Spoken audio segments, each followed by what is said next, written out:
film is over, you have exited the theater, and now it's time for some lobby talk, hosted by the Horrormom and the CineMasochist. Enjoy.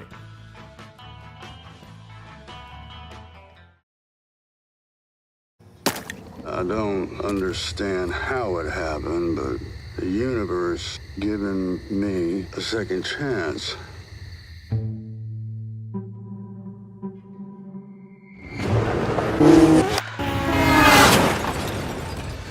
I need your help with my daughter.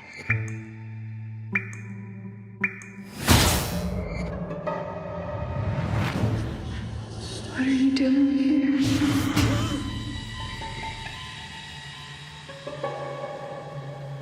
Without your help, my daughter would be gone now. Try and get some rest. I brought her back. You brought someone back.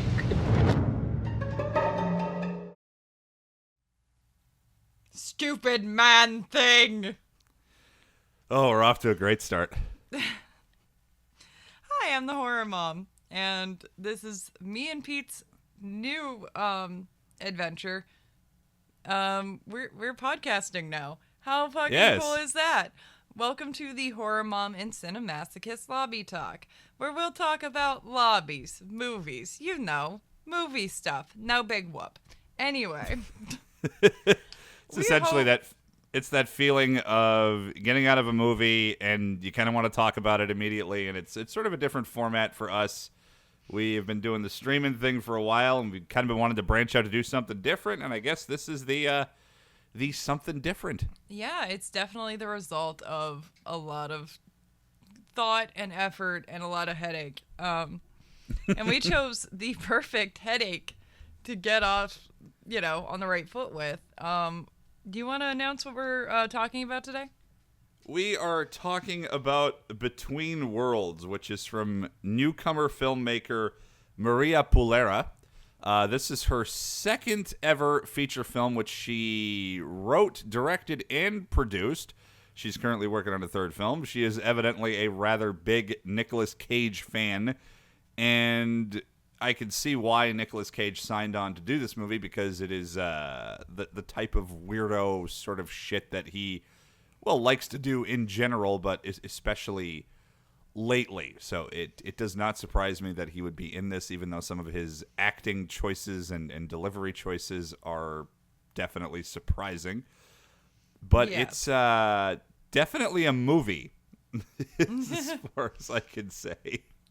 It is a movie, and it's a trip, and I've probably, since we did it on stream, because we did do it on stream, I've probably watched it another 15 fucking times. By the way, this is an R-rated podcast. No shit. It's us. Well, yeah. But, no, I probably watched it another 15 times, and I just kept, coming back to, I would call you and be like, hey, did you notice, this one bit doesn't make a lick of goddamn sense? Let's talk. Oh, you mean the rest of the movie? But it ended up being there was still so much to talk about that we weren't able to on the stream, that it's how could we not find a way to explore Between Worlds more without actually reviewing it again? Right. And for those of you who haven't seen Between Worlds, let me give you a quick rundown. Nick Cage plays a truck driver who meets a chick that can travel between our world and the spirit world if something very special happens to her. She has a daughter who gets into an accident. I am trying real hard to make this make sense. I kind of in my notes wrote out what the synopsis kind of is, and I tried to make sense of it. I thought I was doing a pretty good job until you interrupted. But there's stuff that you're kind of missing. What am I missing? In terms of why she has that special ability, and we're gonna get into that when we discuss the fucking movie, bro. Well, yes, but I think one thing to note is all of this does get hastily explained in the film within, would you say, about the first 5 to 10 or so minutes? I've actually checked. It happens in the first 3 minutes of the movie. In the first 3 minutes of the movie, yes. So you're in for something special, folks. Yeah. So hilarity ensues. I guess that's the last of that synopsis now. Thanks. Anyway. So where to begin with Between Worlds? So first off, it opens with Times New Roman font, I swear to God, as your opening title credits.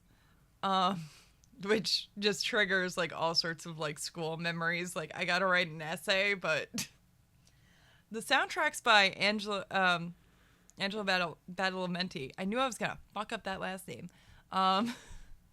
Who is famous for working with David Lynch, and how he ended up here, I don't know.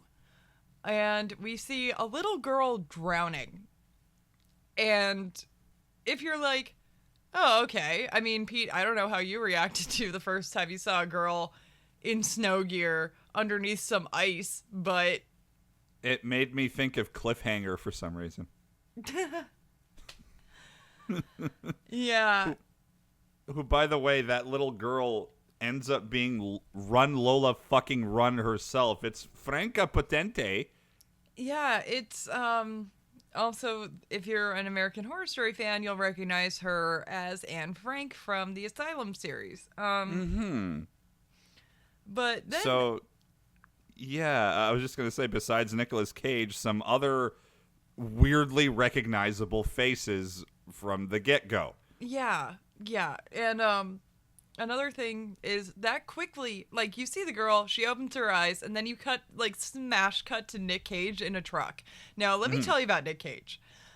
He plays Joe, who is introduced by, like, he's on the phone with his boss, talking about how, hey, I just need an extension for how much I gotta pay on my truck, while he's taking no-dos, a sip of whiskey, and then a puff of probably, like, it looks like weed, but I can't be sure. He's getting fucked up. He is getting fucked up in his truck. Like, he is an alcoholic, a substance abuser. He is a truck driver who is kind of bad at it, kind of sucks at his job. I think let me see here. My note was that he drinks a lot, drives a truck for a living. He kind of sucks at it. The truck driver part, I mean. He drinks like a fucking champ. But no, and honestly, like, if you don't check out the movie, let me just describe him as, he looks like a guy from a Motley Crue cover band that just ain't into showering. That doesn't seem to be one of his habits. He has groupies, but if, like, I think the way you described it was they would bring him over. Yeah, they take him on after 3 showers. Yeah, like I'll bang you, but it's like, please, just get in the shower, wash up just a little bit. You smell like 4 to 5 day old man ball funk. Please. I was about to say, I can smell your balls from across the room. Please go wash up. So he goes into a gas station like a trucker would, and we get his introduction to Julie. Who is being strangled in a bathroom. And at first, it doesn't seem like he's going to react. Like, he's eating a gas station hot dog and reading Guns and Ammo, and he kind of looks at the direction of where the noise is coming from, but then he goes back to reading Guns and Ammo, and you're like, obviously, there's a scuffle happening. There's a scuttlebutt. Go doing that, and this is where the fucking quotable lines just start popping off. They do. So to get to one of our first, definitely what could be described as a Cageism of the film. Let's see. What did I write here? Joe, played by Nick Cage, overhears or somehow senses that there is a choking happening and saves Julie like the real man-gator that he is. Yes, one of the things he says while he's beating the fuck out of the guy that's choking Julie is, why don't you try wrestling a real man-gator? Just what the fuck off of that? And then she's like, what the fuck are you doing? No, she was getting choked, and then she says, what the fuck are you doing to the guy that's, like, saving her? He does You fucked it up? You fucked everything up? He does this weird non-hair flip like motion and says, "I saved you." And only like the best, like if you love Nicolas Cage, you will go "Ee!" at that line, I swear. Yeah. But it's like, "I saved you." And she's like, "No, you fucked it all up." And like goes storming off, and he goes after her. And Naturally. she's like, "I'm too woozy to drive my truck. I have to go to a hospital. Do you have family?" And here we go. One of my top 5 favorite lines of the film. He's like, "Do I got family?" And she's like, "Well?"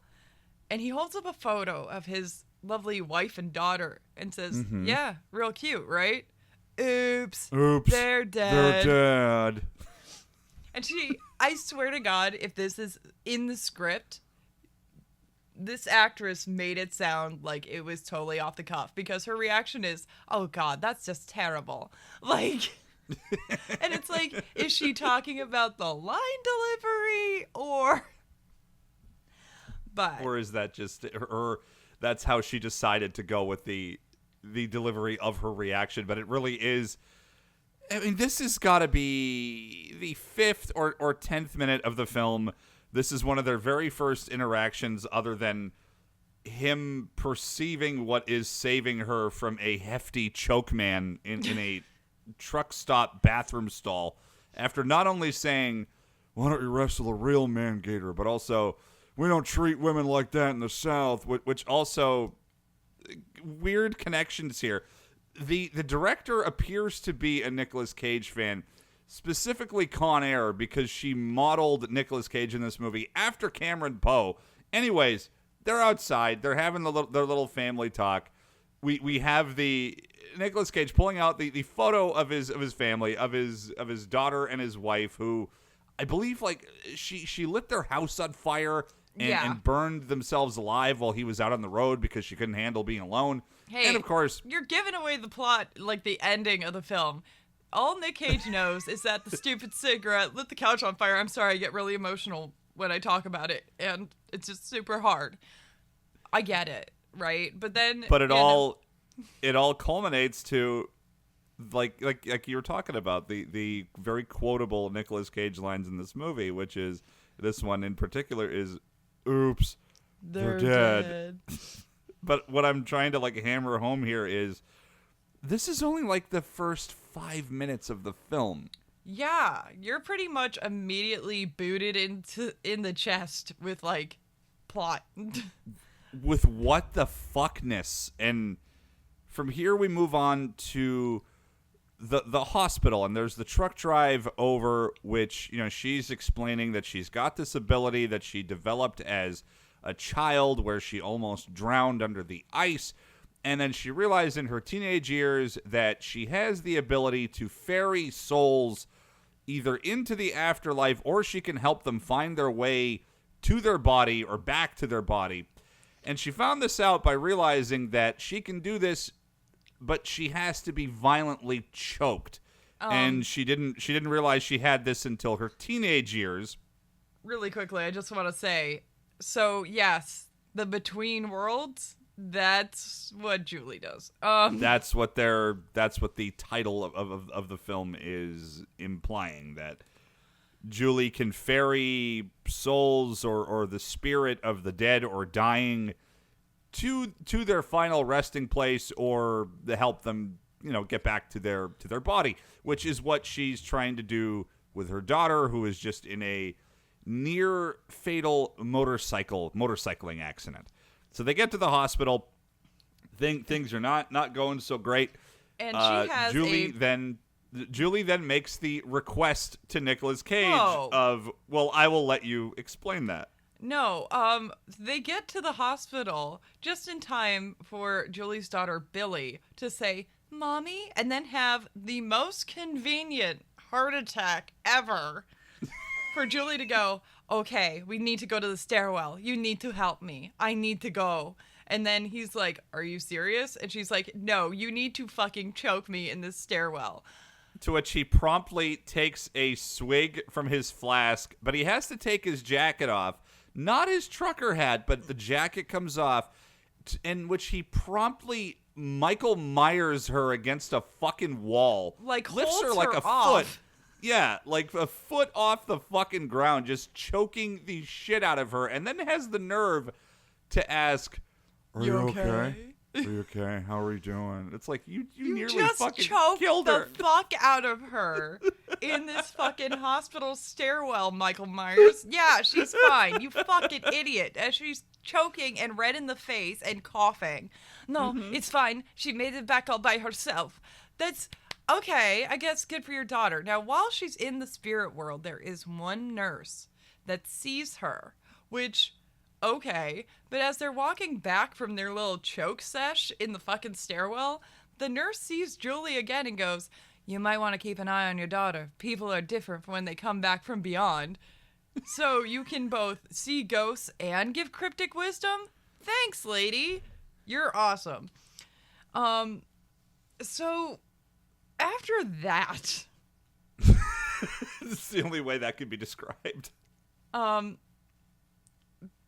is starting to act weird towards Nick, and Nick is just kind of like, "Huh, that's kind of funny, whatever," and keeps doodly-doo-to-do on his fucking day, which includes hanging out more with Julie, which brings us to one of the things I definitely want to point out about this film. If you want to see Nick Cage get his fuck on in hilarious fashion, in a very specific way, and it's also like she pretty much she invites him over like it's a hospitality thing because you want to get a cup of coffee, and he's like, "I've Yeah. got to be back on the road," but because I got the he offers chance to get he my offers dick to wet. drive them back home, and it's like she's like, "Oh, come in for a cup of coffee."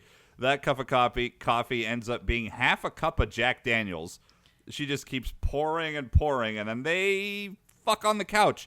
In a way very specifically in a way that I think you can describe quite well. If you've ever seen the movie Mike Lays Naked, that banging scene, that really violent banging scene with David Thewlis on the couch with the chick Sophie, that's this. Like, I think Nick Cage saw that movie and was like, "I'm gonna do that one day. Finally, my opportunity." And the trucker hat again stays on during. He keeps the trucker hat on, bangs the fuck out of her from behind on the couch, punches the shit out of a lamp. It's something else. It really, oh my god. And as we were watching it, you pointed out, did the lamp just come back in the next scene? The lamp regenerates. We hear it smash and go out on the floor, and then it cuts to Nick Cage is like kind of sitting by the like edge of the couch, like, or by like the coffee table, and she's like laying on the couch. The lamp is back. Also, the lamp is just fucking back. Like, and that's, I'm sure, just a continuity error or whatever. But when I noticed it, I found it fucking hilarious. It was hilarious. Yeah. But that also, like, points to Nick Cage. After your, like, quasi-psychotic fuck sesh, he starts to learn more about Julie. He's asking her questions about how she ended up in the States and what she's like. So and she has this, he's like, so, like, how did he says something like, so how did a pretty German girl like you end up in the States? Like, and she goes into this story about how she knew this, like, German soldier, and he was an American Marine, and then they ended up getting married. American Marine in Germany. Like, that's where they met initially. Like, I guess he was stationed over, and she got pregnant with Billy. They moved back to the States. Then he gets sent to Iraq. Which, when someone's like, "Yeah, my husband was in Iraq and Afghanistan," yeah, you don't. There are plenty of options of things to say. Nick's reaction was, "Oh fuck," like, fuck. Great. Wow. Thank you for saying that. What everyone's thinking. Good job, motherfucker. Her husband comes back with PTSD, and she tells him about her gift to try to, like, help him with that. And, like, no, there's this other side and everything's wonderful. This leads to her telling us that her husband used to choke the shit out of her so she could go find his friends. Yeah. And then she implies that he was eventually able to find them himself and ended up leaving. Like, he ended up taking off because of that. It's never really truly explained, but I'll tell you this much. Nick Cage or his character Joe seems to be 100% fucking okay with everything. He is one of the chillest motherfuckers on the planet. Oh, you like to get choked? Okay. Oh, he's just accepting. Okay. He's accepting everything as it's coming along. It's like, I can ferry souls to the afterlife or back to their bodies if I'm violently choked. Okay, hold my jacket. It's like it's all it's all very touch and go in one of the most bizarre fucking ways possible, which really kind of explains to me why the soundtrack composer of Twin Peaks and like David Lynch at large agreed to do this, because it's like, I could see David Lynch directing something like this. But also, why not? Fuck it. I'll sign on for it. I want to point out that, again, Nicolas Cage had a job to do. Yeah. And he ignores that job to keep hanging out with Julie and keep getting some strange. Well, he parks his truck with all of the freight still attached to it just in their fucking front yard. Like, huh? So, and then he's surprised when he gets fired. Well, first that's not even just getting fired. It's like, that's not even bullshit. That's dog shit. Which I didn't know there were different levels to shit, Nick, but cool, whatever. So they get Julie back from the hospital, and we get a very wonderful scene from Julie in the kitchen where she's like, I don't know how I'm supposed to keep track of her meds. I don't know how I'm supposed to take care of my daughter. I don't know anything.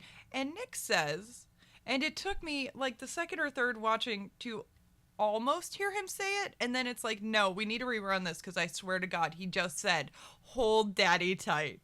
Yes, there is. This is one of he comes back from basically getting fired. He does this weird fucking thing at the door, and she's got all these different like medications. There's a bottle of like, there's like a cough syrup thing. There's pills, and they're basically talking about like what happened, and they have their little hug out moment or whatever. And as he's hugging her and taking a swig of fucking scissor, he's just like, hold daddy tight. And we had to rewind it a couple times as we're just fucking watching it, taking like it was during. We were laughing way too hard. We're laughing way too hard. The first time we watched it together was when we riffed it, and then it's like we both even before that we both realized that I had seen the movie, like, because my little backstory on it is I had seen Mandy. And I wanted to watch other Nicolas Cage movies that had come out recently of that same tone, and I stumbled across Between Worlds, and then you had mentioned it, and it's like, holy fuck, we have to do like a show on this one. And since then, we had been going back and doing repeat viewings on it, and I swear to fucking Christ, upon every rewatch, we find something new and bizarre about it. Well, and I'll be super honest, I was not a Nick Cage fan before I watched Wicker Man on Geek Juice. And then I'm like, I need to see every fucking thing this man has done. So yeah, and it was like, holy shit, have you seen this movie? Like, I stopped everything. I called him while he was at work. He had to take a break from work to answer my call because I'm like, have you seen Between Worlds? If not, can we watch it together? This movie is fucking insane. And he's like, holy shit, someone else has seen this movie. But Nick goes back to work. They tell him, you fucked up. You're 5 days late. You need to pay us this much on your truck now, and what we lost for the load. And, oh, by the way, you can't get your shit back from the truck. He comes back to Julie's house. He is all smiles, and he's got a case of beer, and he's, like, ready to fucking party. And Julie got weed from her daughter's friends who tried to visit Billy earlier. Her motorcycle and stoner buddies, basically. Right, and this cuts to a scene that boggles my fucking mind. So, if anyone knows anything about Nick Cage, one of my favorite stories he has is talking about how his cat did mushrooms, and he couldn't let the cat trip alone, So he did mushrooms with his cat. And for somebody that was experimenting with fucking psychedelic mushrooms, he does not know how to act high. They smoke weed. At least, not in this movie. He is laughing like a fucking hyena. Like, it's so much. It is, if you've ever actually been high or seen people that were actually high, you're looking at this guy going, what the fuck actually did you take? Because that was not weed. Was it some helium, laughing gas? What? Some Smilex? Like exactly. Fuck, and we get another beautiful scene of Nick Cage making love to Julie, but it's very strange because he starts talking about the fucking Exorcist, I kid you not. He wants her to start quoting Linda Blair during the abuse of the cross scene. The cross scene is you're the scene Linda Blair and the Exorcist with the cross, and he's saying this while thrusting his cock up into her. Mind you, they're on the couch just banging like fuck monkeys, and he wants her to start basically doing the "let Jesus fuck you," like he wants her to quote that while they're banging. So and this is that's a that lot. in itself I think could sum up Between Worlds. I'm sorry, read to me from memories sums up Between Worlds. Oh boy. Okay, well, before we get into that... But we actually do have a lot to cover before we actually get to that. There's some other things that we need to talk about, as far as specifically what is actually going on with Billy and what transpired in the hospital when Nicolas Cage choked her, and when Nicolas Cage's character Joe and Julie's daughter Billy kind of come face to face for the first time, and the weird interaction that they have, which you sort of you glossed over that a bit, but she basically tells him like, no, you can't leave me alone. I don't do well when I'm alone. That's like, and he kind of freaks out at that, but he doesn't really react. Like, it's like an unsettling thing, but he is not bothered by it. Now, she starts flirting with him hardcore to the point where she is just like open door, bare ass naked, and turns to him like it's the fucking Witness. And she's holding up a dress and like making goo goo eyes at him, which that's another thing from this movie. She's trying to make googly eyes at you to piss me off. But no, we get a scene where Julie is cooking dinner and Nick and Billy are sitting on the couch. And we can throw up the Brazzers logo because the daughter throws a blanket over Nick Cage's lap and starts doing hand job motions. And I'm like sitting there the entire time like, is he really? And he's like doing the awkward like, well, I hope we don't get caught face. Yeah. Oh my God. But he never once puts a hand on her to get her to stop. No, he's still just like, well, I guess a handy J is a handy J. Just sits there and just takes it, just goes with it, goes with the fucking flow. Why did the gambler come in my head? You gotta know when to hold him, when to hold him. Know when to fold him. Know when to hold your head back and accept a hand job. Like, I don't get it, but it's okay. And, like, the entire time, Julia's just trying to be like, yeah, what do you want with your ribs? And then it's like, nothing. I can go help you in the kitchen. No, it's fine. He's staying here with me. Handy, handy, handy. Like, what the fuck? And that's before our big reveal in the next scene. Julie says that she needs to go take care of things in town. This is ultimate, like, shitbag stuff. Because she's actually gonna go pay what Nick Cage owes on his truck. Yeah. To get his stuff back. And his truck back. And like she's basically doing all of the damage control for him while he is home alone. Because she's a very good person, and she's obviously very into Nick Cage. She obviously feels like there is a bond between them, but some other shit starts to happen. At the house, Billy calls Nick into her room and is wearing his shirt, a bra and panties, and thigh-high stockings. And he's like, this isn't right. This is highly inappropriate. And she says, no, it's fine because I'm your wife. Yeah. I'll repeat. I'm your wife. And he's like, what? My wife? And then you realize that when she was in the spirit world trying to get Billy back in her body, and she's like, no, Billy made it back herself. Nick Cage's wife, who's around Nick Cage because she always wants to be around him because he wasn't around her in real life, stole Billy's body. Yes, has been evidently lingering about a spirit caught in limbo. Seems to, yeah, it all clashes together. She's obviously around while it happens. There's also something to do with Julie getting choked twice in one day that seems to do something weird to her abilities. It knocks her out a lot, or more than it normally would. And that happens. Nicolas Cage's dead wife, his oops, they're dead wife, ends up in Billy.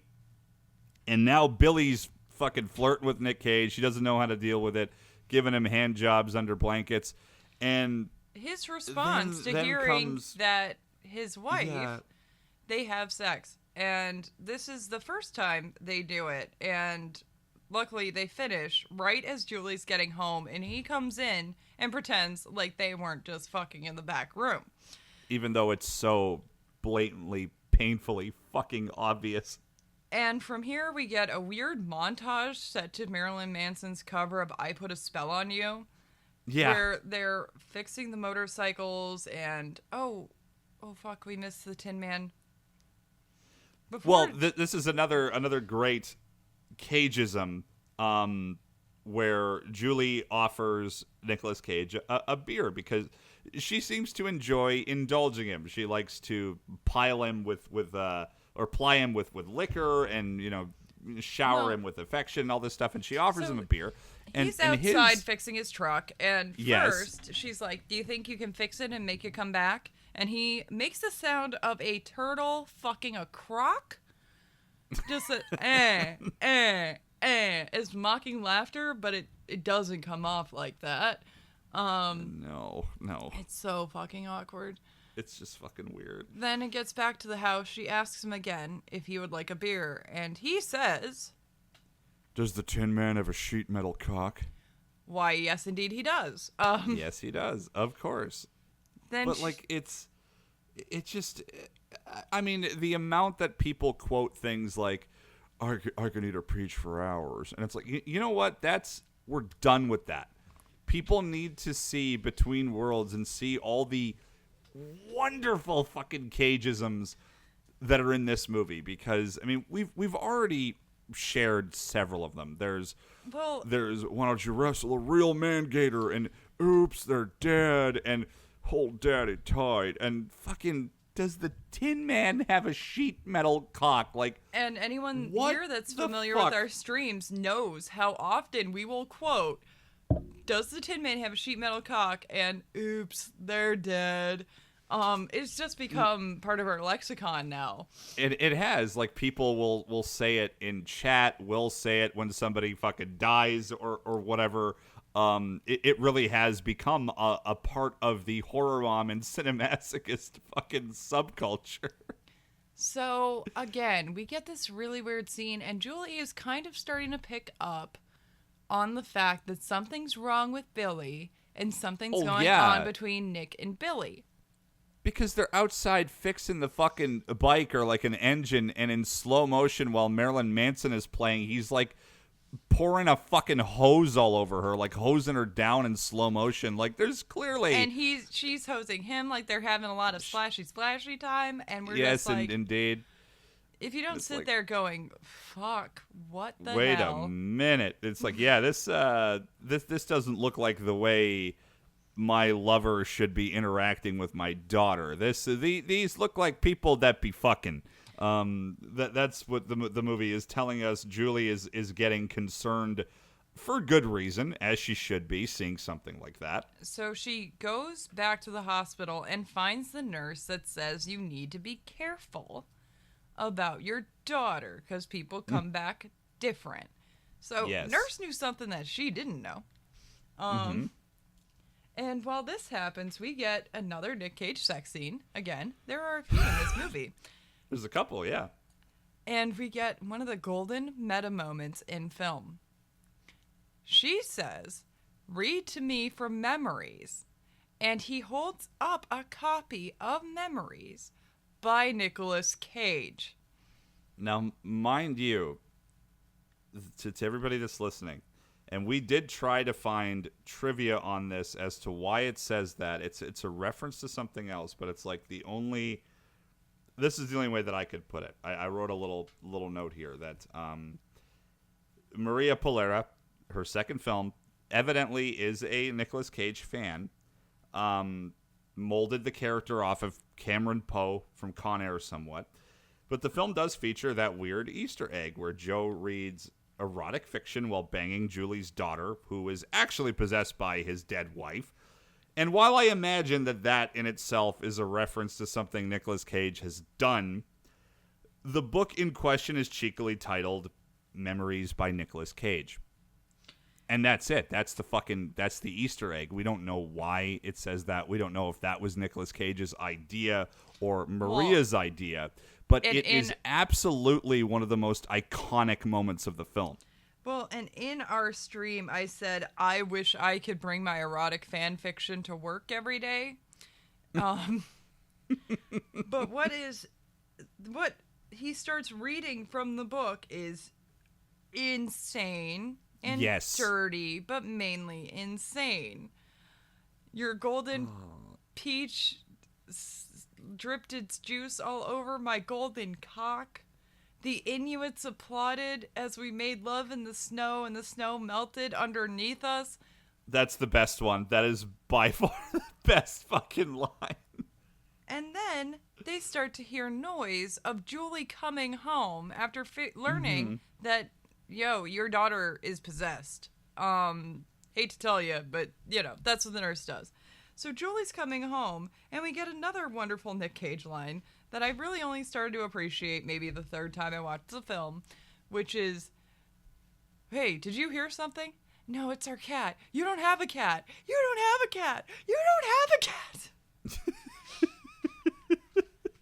And Julie walks in on them. Yeah, she does. And this has one of her best lines of the film. So Nicolas Cage doesn't bother to put on pants. He is just there in his underwear and a fucking t-shirt with an ironed-on gator. With an ironed-on gator with his tiger-striped, I believe, banana hammock, or is it cheetah print? I think it's tiger print.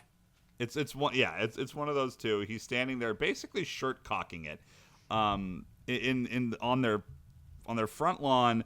He's still wearing his fucking trucker hat. And what does Julie say? Julie says, first, that you need to help me get that thing out of my daughter. And he says, well, what do you want me to do? Kill my wife? And she says, you're disgusting. Put some pants on. You're gross. You're gross. Which only in a way that Franca Potente could deliver. And it's fucking wonderful. And that's become one of my favorite lines in the entire movie. It's, yes. You're gross. You're gross. Then, as she's stomping back into the house, and Nick is following after her, trying to get her to understand that that's her wife inside his daughter's body, and he can't give that up. He can't give up his wife again after he lost the wife and the baby. He can't do that. No. Then Billy comes up behind her, clocks her over the fucking head. And then it's like, okay, let's hit the road. Let's go find some place. We're going to get some money and we're going to go back to our home. And Nick is kind of on board. So where do they go? Remember those stoner biker friends we talked about earlier? Mm-hmm. So Billy goes over there and pretends like she wants to go get high. Right? And they're stoners and motorcycle guys. Obviously they have money. They mentioned that all they have in the house to eat are fruit roll-ups and Pop-Tarts, but God knows, they've got loads of cash just laying about. So Billy's evidently because they live off of fucking fruit roll-ups, like, you'll save a lot of money that way. Then Nick comes in with a baseball bat, beats the shit out of one kid, and then accidentally somehow one of the other kids gets shot, And Billy's like, cool, let's grab their wallets and leave. Yes. Let's go back to our house now. And they go to the half burnt out fucking shack that they used to live in. That we learn Nick Cage's wife, Mary, set on fire. She killed their kid. Set the place on fire accidentally. Set herself on fire too. To teach him a lesson about being on the road constantly. Even though that's his job. He's a fucking long-haul trucker. So, long story short, his wife is basically a psychopath. And he's like, gives one of the best lines, I think, that has ever been mumbled into audio heaven. You never heard her. What? You never heard her. I've never heard her. Like, it's even for... This is to the standard of Nicolas Cage and Vampire's Kiss trying to make boo-hoo sound dramatic. Remember the fucking boo-hoo? Boo-hoo! Oh, my God. We are almost back to Vampire's Kiss level German expressionism, weird fucking face-off acting with Between Worlds, which is why I really strongly urge people to check this movie out, because it might be the most Nicolas Cage, at least like the most late 80s, mid 90s Nicolas Cage that we've gotten since then. Rival maybe only to Bad Lieutenant, Port of Call, New Orleans. Oh, my God. It's fucking nuts. It really is. But while all this is happening, Julie wakes up in her house. Her money's gone. The kid that survived, he was only beaten with the baseball bat, comes in and he's like, hey, your daughter's fucking crazy. She killed my friend. You know, that guy you've been hanging out with killed my friend. And then she has to explain again, you need to choke me so I can figure out where Billy's body's at so we can stop this whole mess. They wind up confronting Nick and Mary. Billy. Yeah. Where Billy, who's now Mary. Yes. And that's when Mary gives the big reveal that she was trying to teach Joe a lesson about being on the road all the time. Yeah. She shoots Julie, which causes Julie's power to go into goddamn overdrive. She puts Mary's soul in purgatory with the daughter she killed, so she's got to deal with that for the rest of her life. Good on her, crazy bitch. Mm-hmm.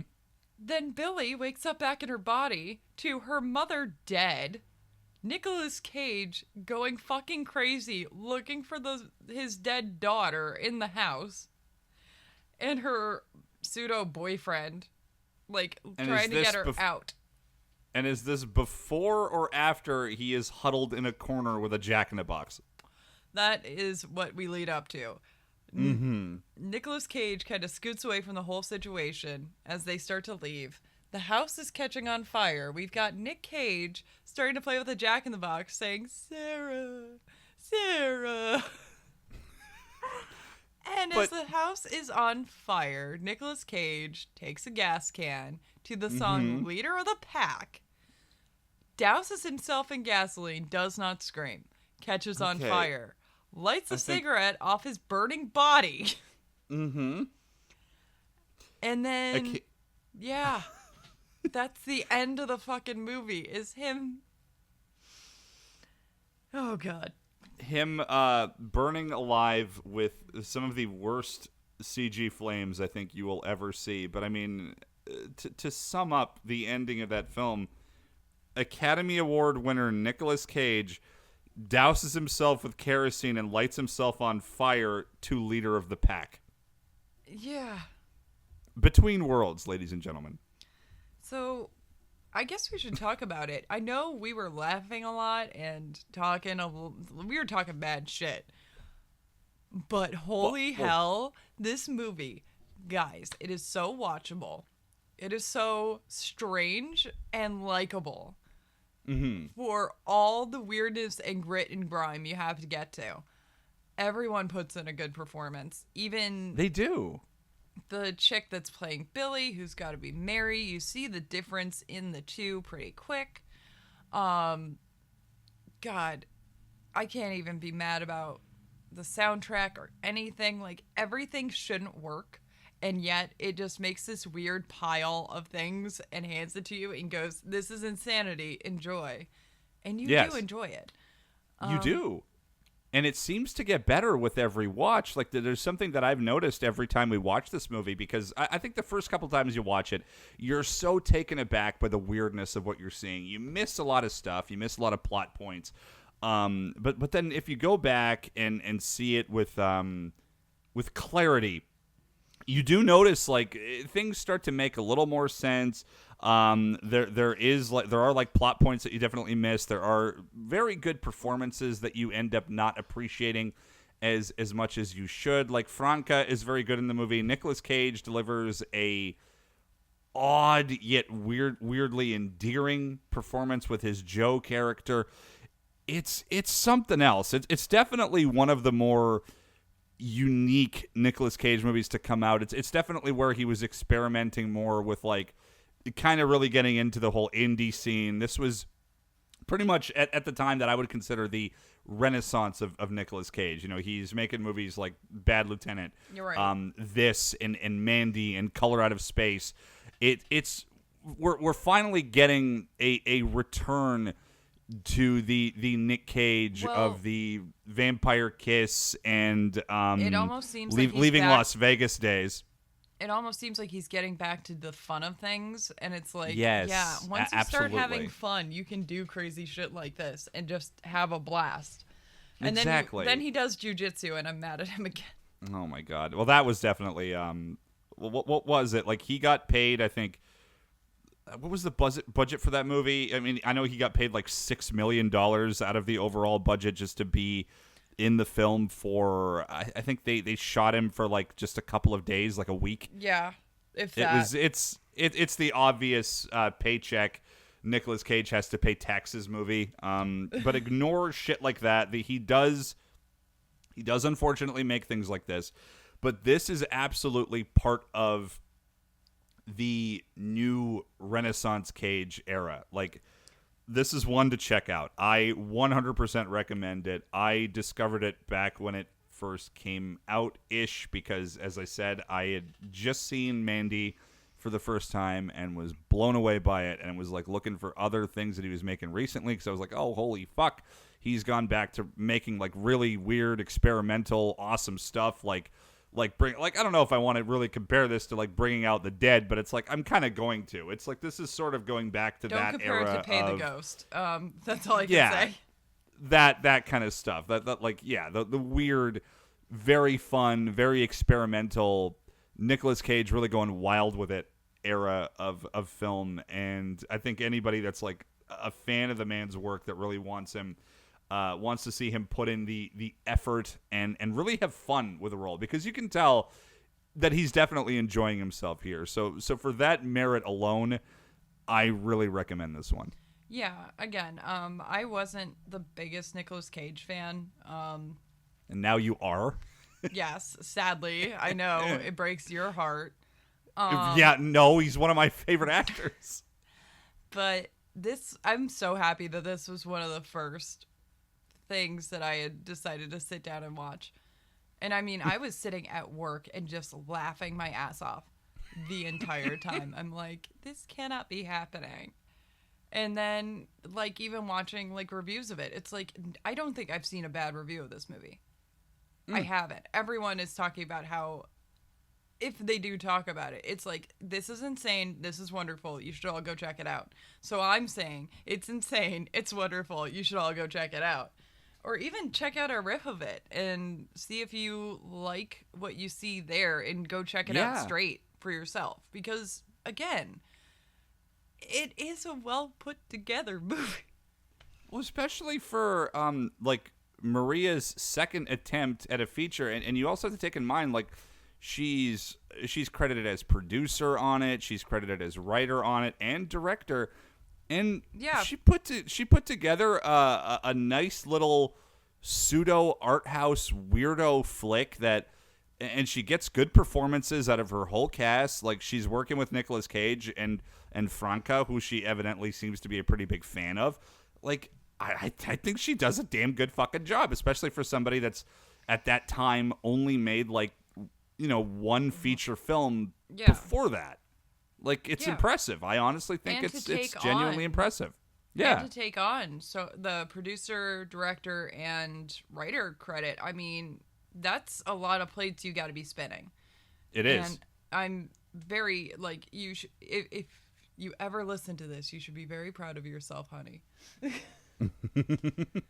Never gonna fucking happen, but God knows I will still say, because I am, of course, the horror mom. I am everyone's supportive mom. You did awesome, and I love you, and I can't wait to see what you do next. And I, of course, am the CineMasochist, and I have to say, as far as the cinemasochism scale goes, this was not a hard film to watch. I very much enjoyed it. I have seen much, much worse, especially in the realm of Nick Cage knowing he's made some shit. I think even speaking as a Nicolas Cage fan, I have seen him dole out some absolute dog shit ninjutsu. We both have, like, both in recent time and over the years. It's not even bullshit. It's dog shit. Bullshit. I've never made bullshit. I've made dog shit. But and it's like, let's make it clear too. He is one of our patron saints. Like, yes, he is. When we catalog our acting saints, Nick Cage is like top tier. He's right up there with the ranks of George Eastman and fucking Oliver Reed, Brad Dourif, and I was about to say, I never thought I would utter the names George Eastman and Oliver Reed in the same sentence, but that happened. And Brad Dourif, yes, he's right up there. Even though Klaus Kinski is a very scummy character nowadays, yeah, Klaus Kinski, like, dude, you're like the best. Yes. I just like him so much. He's weird in, like, at least as far as, like, not personally, and is like, because he's done some fucking let's like that's for a whole other episode. But as far as like playing like, yeah, ancient Egyptian artifacts and T-Rex skulls, Wait, are we talking about Klaus Kinski or are we talking about Nicolas Cage? Nicolas Cage. I thought you were talking about Nick. Oh, well, you mentioned Klaus Kinski and like he's probably one of your patron saints, but yes, Nicolas Cage was a very fascinating fellow. He has one of the biggest comic book collections in the world. He likes collecting dinosaur bones, particularly one giant T-Rex skull that he had to return because it was stolen from the museum, and the buyer he bought it from did not realize it was stolen to be sold to him, so he had to return that. But he is a fascinating man with a fascinating style of acting. He constantly goes back to German expressionism for his roles, really likes doing deep dives into his characters, and for people that are true fans of his, that really appreciate what he does, this is absolutely the movie for you. It's very under the radar. I feel like not a lot of people have seen it, and I absolutely feel like more people should. Yeah, definitely. And also, you mentioned something about his acting style. There was the actor John Cazale, famous for playing Fredo in The Godfather. Mm-hmm. He was of the mind that to really understand a character, you had to find their level of pain. That everyone has personal pain. You just have to find where the pain is in the character. Nick does that in this movie. Yes, he does. Like a glorious level. Like, he is not okay. And half of it, like, when you watch it again, you're like, oh, yeah, the first time he seems like a total dirtbag. But then you kind of realize, like, maybe his life has totally gone down the shitter because he's dealing with the loss very badly. And once you kind of start, like, unfolding that, it's like this whole, like, oh my gosh. I think it's one of the vacation movies where, like, the map just keeps getting bigger and bigger and bigger while they're unfolding it. That's how I feel about this movie. Like, once you start to unpack everything, you're like, holy fuck. There is a lot going on here that you normally don't see. Well, this was made around the same time that he had done Mandy, and he was genuinely dealing with a loss in his life at that time. Yes. He just had a relative die, didn't he? Yeah, I believe it was his father. His father had died, yeah. So it's like, I think there was a genuine heaviness that he brought to both that performance and, in my opinion, obviously a much better performance in Mandy. Like, let's get that straight. Like, that's for another clearly, episode. That's for another episode. We will absolutely revisit Mandy again, which that's another riff you guys should definitely check out, and that's another one we will certainly talk about because that's an awesome fucking movie, and I'm really glad that I was able to introduce you to that one and that you were able to appreciate it as much as you did. Like, that seemed to have become like one of your favorite movies, and I'm kind of proud of that. I am currently working on a Mandy needlepoint, so yes, yeah. yes, you are. But that being said, I'm not sure what else we can cover about this movie. I think we've said more than enough. Sound design. Without Let's talk about sound design. I'm kidding. Sound design. Chris Holmes.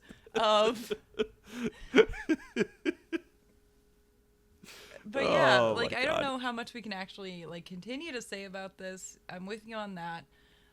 So I guess this is where we're gonna sign out. I've been the Horror Mom, and I've been the CineMasochist.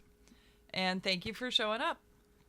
I thank you for coming up with this idea because I think it is a cool concept and something that we can definitely work with very well because, I mean, we happen to watch like a lot of movies together anyway, whether we're doing riffs or just kind of hanging out, and I feel like we often have a lot to say about a lot of different flicks, and it's like we're not always down to like do riffs or whatever, and it's like this is kind of a good way to just like vent about something.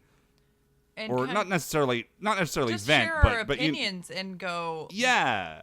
Yeah, I wish more people would watch this. Exactly, and yeah. But other than that, we're also, this seems to be kind of easy to put together, and it gives us more opportunity to share with you guys who have been so freaking like. Can we just really talk about how everyone on Twitter and Twitch have been like the best people ever? Like just everyone so has always been so supportive and so loving and kind. Like you guys are amazing, and I wouldn't keep coming up with ways to give you content if I didn't truly appreciate everything you give back to me.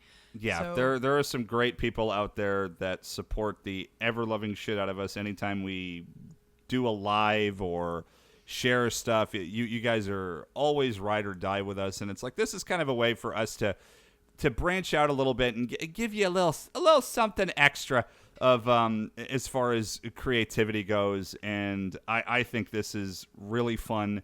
I can't wait for our next one. I thought this was a fucking joy to record, and I really can't wait to share it with everybody. Well, I can't wait for everyone to hear that we were smiling the entire time we were talking about this, because you can definitely hear it. Yes, I think you can. I think you absolutely can. So this is us signing out. I'm the Horror Mom. You can find me at Horrormom on Twitter or twitch.tv/HorrorMom on Twitch, and CineMasochist is... I am the CineMasochist, Uncle Blackie Pete, and you can find me over on Twitter at Cinematica. You can find me on Twitch at twitch.tv/TheRealCinemasochist, and of course, YouTube, The CineMasochist, and on 1201beyond.com for Retrodrome. And now, lobby talk. We will see you in the lobby once again when we've got another flick to gush about to all of you lovely motherfuckers. Okay. And with that, I'm going to do skedaddle. Thank you.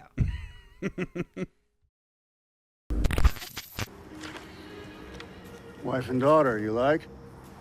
Oh, beautiful. Oops, they're dead.